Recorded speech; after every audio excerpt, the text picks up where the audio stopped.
Hi, this is Stephanie Miller from The Stephanie Miller Show. Please enjoy this exclusive clip from my show on Political Voices Network. How the hell did Donald Trump figure out the mainstream media is the fringe and the fringe is now the mainstream? How the hell did Donald Trump figure out? I mean, Joe Rogan is obvious, right? Like, we knew the guy had a big audience. It's not like we were like stunned, but like, how the hell was he, the 78-year-old guy who doesn't even have a computer and still like writes handwritten notes? How did he become the guy who cracked the code on, to your point, running a cultural, I don't even want to say campaign, running It's a it was a movement. cultural Look, movement, heading a cultural movement versus a everybody, campaign. every one of your people knows Elon. Listen, Yeah. yeah. So, Yep. so I mean, everybody keeps. I mean, the problem is you have a framework in your mind that how can Donald Trump? How can Donald Trump? How can Donald Trump? Guys, can we cut it out? Donald Trump is not an idiot. Donald Trump. Let me just be very clear. Donald Trump is smarter than me, you, and Yep. all critics. You know why we know? Because he has the White House, the Senate, the House, Totally agree. support, the popular vote. He has a massive media ecosystem bigger than the mainstream built around him and for him, and a religious fervor and a political movement around him. And his best buddy is the richest person in the history of the world, and the most relevant Kennedy is with him. This dude is a phenomenon. He is the most powerful human on earth and in our lifetime, and we're still saying, well, how was this guy we look like idiots to ordinary people. You're totally right. Now I'm going to irritate myself by starting a sentence with Van Jones said. Uh-oh. Oh, no. Guess where I saw this, Chris? At foxnews.com. What? Because he's a Democrat that will beat up on other Democrats. Right. But, he just put out there about all the, it's like guilt, because he'll just like bash Democrats at every turn. Like, oh, well, they didn't make a big enough tent for people like Bobby Kennedy and Tulsi Gabbard. And I'm like, okay, that we didn't let, Bobby Kennedy primary Joe Biden. And I'm like, okay, Tulsi Gabbard, traitor. Bobby Kennedy, lunatic. Sorry. Yeah. Maybe we don't want them in our tent. It's like, but he was saying like, oh, Joe Rogan used to be a Bernie bro, whatever. But, the Democratic Party like kicked them all out or something. I just want, okay. Are you as irritated by that as I am? I am significantly irritated by that. Obviously, the Democratic Party is not flawless. We don't have every last of course. prong of our platform complete as far as the messaging and optics and everything. We don't have. We make mistakes sometimes. We're not perfect, but let's not overcorrect. We're tethered to reality. We're Yeah. tethered to decency and decorum and being the grown-ups in the room and wanting to elevate everyone.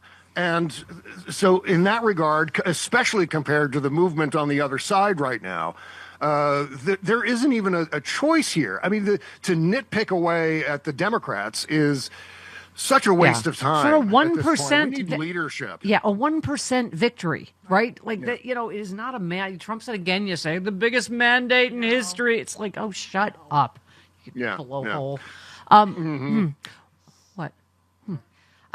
We gotta hang together. This is the time for courage. Like you talked about these new lawsuits that he's doing it, suing a pollster for a bad poll because ABC put blood in the water and mixed with cowardice. You said the lawsuit itself won't go anywhere. Obviously, the idea is to intimidate other pollsters and secondarily the political press. The punishment is the legal fees. Any rational jurist would force Donald to reimburse Seltzer for those fees. Thank you for being solution-oriented. You said, incidentally, someone floated the idea of wealthy and not so wealthy pro-democracy people creating a legal defense fund for every case Donald brings. This needs to happen like now. Yeah, we got to hang together or we'll hang separately, right? Right. I mean, this is obviously a question of free speech, free press, First Amendment. It's a slam dunk. Any civil libertarian would go along with that. Certainly, it falls well within the bounds of those things, of the First Amendment protections. But that's not the point. The point is to punish people through the legal process. I mean, in a big way, and maybe a little bit for good, but a lot for bad. This is going to be a huge windfall for lawyers because that's where a lot of this money is going to get poured into. And in order to defend free speech, in order to be able to allow people the latitude to be able to speak out against this administration, there needs to be several layers of backstops protecting those of us who are out there on a daily basis with our names attached to the things that we say about the administration. And we need to be able to do that with freedom to not go broke in the process. Yeah, And I have a strategy. When they come to me, I'm going to be like, no, that's Bob Seska. We get confused a lot. He must have said that. I didn't say that. We share a lot of the same people. And yeah. Right. We'll be there like that Spider-Man meme, just, you, the four not of me. us pointing at each other. That was Midas touch, No, not it me. was you. Allison Gill said it. I didn't do it. You have a bigger audience, and so therefore, no. By the way, you retweeted the brilliant Frank Conniff on Capitulation. My favorite part of Star Wars was the scene where the Resistance leaders decided against trying to destroy the Death Star and instead kick in $1 million each for Palpatine's inauguration. Mm-hmm. Yeah. I mean, that's pathetic. It really is. Utterly The capitulation is just vomitous. It really is. Yeah, I floated the idea on the show yesterday, and this is not an idea I subscribe to, so don't at me on social media about this, but there is a narrow possibility that what they're doing is what we saw with many foreign leaders who operated with Donald Trump for many years now.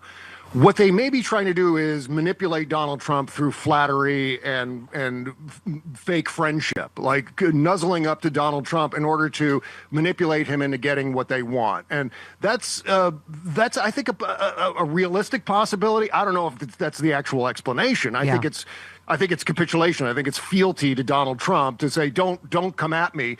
And so therefore it sends ripple effects of fear and capitulation on outward. But the fact is that it could be the kind of thing that Vladimir Putin and so many others, President Xi of China, have been flattering Donald Trump and trying to manipulate him that way through using his ego and his desire to be liked. He invited him to the inauguration, and he's like, "No, you moron, I'm not." Right. But I mean, I think that could be a thing. I don't know if it is. It's just it's a possibility. I'm trying to find something here without. Yeah. Well, and also, interestingly, Lincoln Project you retweeted said, "Reminder: it's Trump's fault. Hundreds of thousands of Americans died during the pandemic." And Zaki said, "Down the memory hole this went. We have the collective cultural memory of a fruit fly. I swear. I mean, that's why this whole."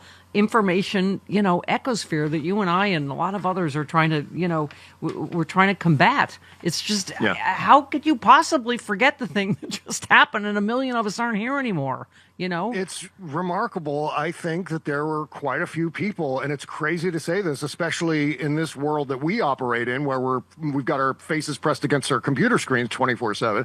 So a lot of people just weren't paying attention. They just don't pay attention to what's going on. And certainly COVID was hard to miss. From the Google but I searches. think in the subsequent years, they're not really thinking about, COVID, Donald Trump, those press conferences, the ivermectin, the injecting bleach and the incompetence, the negligence and not starting earlier and fighting back against the virus. And so I think that's a big part of it. Just the disconnect from politics because they're sick of Trump. They're sick of the shovel fighting, and so they tuned out and they made a terrible decision on election day that we're going to be faced with for many, many years to come. And that's why we got to savor every victory, as you did. You said some good news. Finally, Judge Merchan refuses to dismiss Trump's felony counts. I mean, we're going to have victories, and we should savor them, not let anyone take our joy, not worry about what happens next. I think one of the valuable things that Judge Merchan is providing right now is leadership. He's saying, okay, you know what? I'm not backing down. These other guys, Zuckerberg and Jeff Bezos, everyone that doesn't bend the knee is going to be rewarded. Believe me, right? And we're going to remember. I think, he's setting an example for us, and I think it's a good example. And thank goodness he decided the way he did. Speaking of which, one of our heroes of democracy, I just made that up, Bob. I know. Sharing bodily fluids again, are we? Speaking of things, we don't remember who stole what from who anymore. But anyway, you retweeted the police chief in Madison, Wisconsin. Stop asking why schools don't have bulletproof glass and metal detectors on all the doors. Ask why schools have to. That's the question that needs to be asked. I mean, wow, crazy. Rationality, reason, obviousness. By That's the way, what we're looking at there, moving such a terrible thing. Not to beat up on Democrats because we do need to hang together.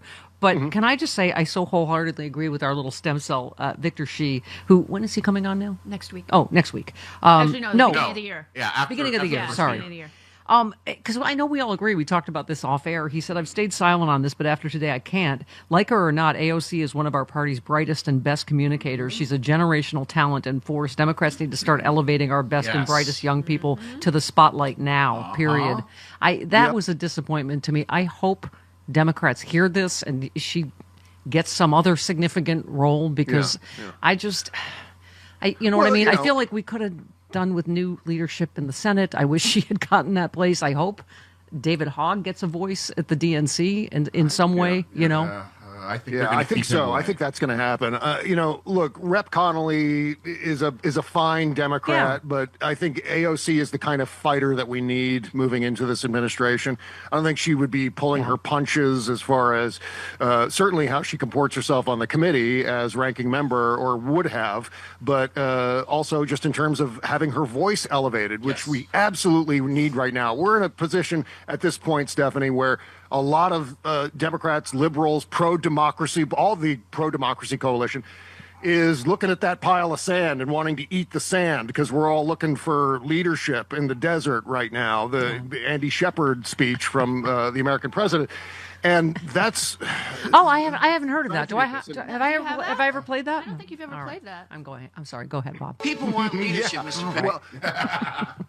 Yeah, well, AOC is someone who will prevent us from eating the sand. She's providing leadership, and that's necessary. Not just the mechanism to communicate all this information better, but people that know how to communicate better, and particularly with younger generations.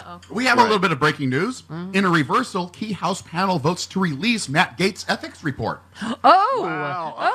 See? Let's savor every victory. I can't wait. Bad day for This is what happens when you make lots of enemies. The report is now expected to be made public after the House's final day of votes this year, as lawmakers leave Washington. No, ruthlessly absurd. Yeah, that's what everyone this is hates what happens when you make enemies all around. Right. Yeah. This is one of the reasons why there was no way he was ever going to get confirmed, because he's made just as many enemies on the right as he has on the left. He's a bipartisan D. He's a bipartisan bag of Ds. All right. Oh, we're late. I love you. Goodbye. Oh, hi. I just finished, I'm going to say, an 11 billion mile bike ride. And thank God I happen to have this magic potion with me, ASEA, as seen on the Stephanie Miller Show.